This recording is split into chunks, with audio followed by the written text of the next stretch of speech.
തെങ്ങ് വീണ് ബൈക്ക് യാത്രക്കാരന് പരിക്ക് പറ്റിയിരിക്കുന്നു. പെയിന്റിംഗ് തൊഴിലാളിയായ ഇയാൾ മഴയത്ത് ജോലി കഴിഞ്ഞ് മടങ്ങും വഴിയാണ് ഈ അപകടം ഉണ്ടായത്.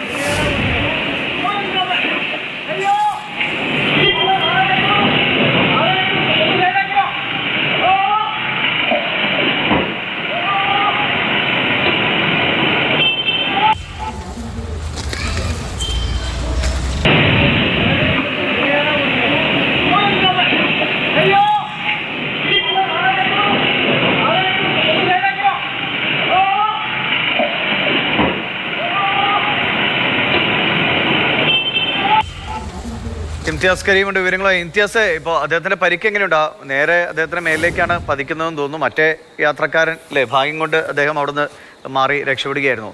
ഏത് ആശുപത്രിയിലാണ് പ്രവേശിപ്പിച്ചിരിക്കുന്ന? ആരാണ്? പരിക്ക് എങ്ങനെയാണ്? ദിവിഷ്മണി, ഈ ഷിജിത്ത് എന്നാണ് ഈ പരിക്കേറ്റ ഇയാളുടെ പേര്. ഇയാളിപ്പോൾ മംഗലാപുരത്തെ സ്വകാര്യ ആശുപത്രിയിൽ ഗുരുതര പരിക്കുകളോടെ ചികിത്സയിലാണുള്ളത്. അതായത് ഇന്നലെ വെള്ളിയാഴ്ച വൈകിട്ട് ഇയാൾ പെയിന്റിംഗ് തൊഴിലാളിയാണ്. അദ്ദേഹത്തിൻ്റെ ജോലി കഴിഞ്ഞ് അദ്ദേഹത്തിൻ്റെ ഇരുചക്ര വാഹനത്തിൽ വീട്ടിലേക്ക് മടങ്ങി വരികയായിരുന്നു. പിണറായി പാറപ്രം പ്രദേശത്തെത്തിയപ്പോഴാണ് ശക്തമായ കാറ്റിൽ ഈ തെങ്ങ് പൊട്ടി വീഴുന്നത്. തെങ്ങ് പൊട്ടി വീണത് ഇദ്ദേഹം യാത്ര ചെയ്തുകൊണ്ടിരിക്കുന്ന ബൈക്കിന് മുകളിലേക്കായിരുന്നു. കാര്യമായ രീതിയിൽ പരിക്കും പറ്റിയിട്ടുണ്ട്. ആ സമീപത്തുണ്ടായിരുന്ന നാട്ടുകാരെല്ലാം ഓടിക്കൂടിയാണ് അദ്ദേഹത്തെ മംഗലാപുരത്തുള്ള സ്വകാര്യ ആശുപത്രിയിൽ പ്രവേശിപ്പിച്ചിട്ടുള്ളത്. ഇദ്ദേഹത്തിൻ്റെ നട്ടെല്ലിനും വാരിയെല്ലിനും കാര്യമായ രീതിയിൽ പരിക്ക് പറ്റിയിട്ടുണ്ട് എന്നാണ് ഇപ്പോൾ ആശുപത്രി അധികൃതർ പറയുന്ന ഒരു കാര്യം. ബൈക്കും പൂർണ്ണമായും തകർന്ന അവസ്ഥയിലാണ്. എന്തായാലും ഈ മഴക്കാലമായതോടെ കണ്ണൂരിൻ്റെ വിവിധ ഭാഗങ്ങളിൽ ഇത്തരത്തിലുള്ള ചെറുതും വലുതുമായ അപകടങ്ങൾ ഉണ്ടാവുന്നുണ്ട്. ദിവിഷ്മണി, അല്ല, ഇപ്പോൾ ഇംതിയാസ് നിൽക്കുന്നിടത്ത് നല്ല മഴയാണ്. എത്ര നേരമായി മഴ തുടങ്ങിയിട്ട്? വേറെ എവിടെയെങ്കിലും, പ്രത്യേകിച്ച് നഗരത്തിലൊക്കെ എന്തെങ്കിലും ബുദ്ധിമുട്ടുകളുണ്ടോ? വെള്ളക്കെട്ടോ അങ്ങനെ എന്തെങ്കിലുമൊക്കെ?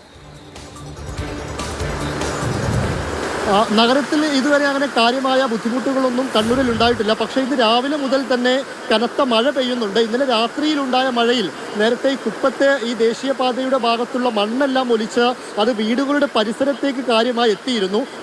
വെള്ളവും, അതായത് ചെളിവെള്ളവും മണ്ണും നിറഞ്ഞുകൊണ്ട് വീടുകളുടെ അകത്തേക്ക് പോലും പ്രവേശിക്കുന്ന ഒരു അവസ്ഥയുണ്ടായി. 6ഓളം വീട്ടുകാർ ഈ കുപ്പം ഭാഗത്ത് നിന്ന് ഇപ്പോൾ മാറി താമസിക്കുകയും ചെയ്തിട്ടുണ്ട്. ഈ രീതിയിലാണ് കുപ്പത്തെ കാര്യങ്ങളുള്ളത്. കാരണം അവിടെ ഈ ദേശീയപാത ഉയർത്തിക്കെട്ടിയത് കൊണ്ട് തന്നെയാണ് ആ ഭാഗത്ത് ചെറിയ മഴ പെയ്യുമ്പോൾ പോലും വലിയ രീതിയിൽ മണ്ണ് ഒലിച്ചിറങ്ങുന്ന ഒരു അവസ്ഥയുള്ളത്. അതിന് പരിഹാരം കാണണമെന്ന നാട്ടുകാർ ഒന്നടങ്കം കഴിഞ്ഞ 2-3 ദിവസങ്ങളായി പറയുന്നുമുണ്ട്. ഇനിയും മഴ ശക്തിയായി പെയ്യുകയാണെങ്കിൽ ആ പ്രദേശത്തെ കാര്യം കൂടുതൽ പ്രശ്നങ്ങളിലേക്ക് പോവുകയും ചെയ്യും.